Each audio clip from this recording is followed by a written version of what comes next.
നമുക്കൊന്ന് ശകലം വെണ്ടയ്ക്ക ഫ്രൈ ഒന്ന് ചെയ്ത് നോക്കിയാലോ.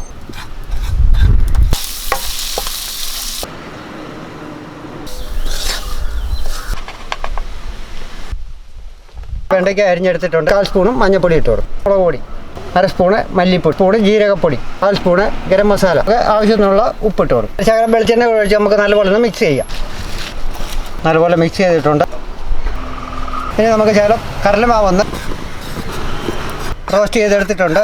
വെളിച്ചെണ്ണ ഒഴിച്ച് കൊടുക്കും. ഒരു 1/4 സ്പൂണ് ജീരകം ഇട്ട് കൊടുക്കും. 1/2 സ്പൂണ് പെരുംജീരകം പുരട്ടി വെച്ചിരിക്കുന്ന വെണ്ടയ്ക്ക ഇതിലേക്ക് ഇട്ട് കൊടുക്കും. വെച്ചിരിക്കുന്ന കടലമാവിലേക്ക് ഇട്ട്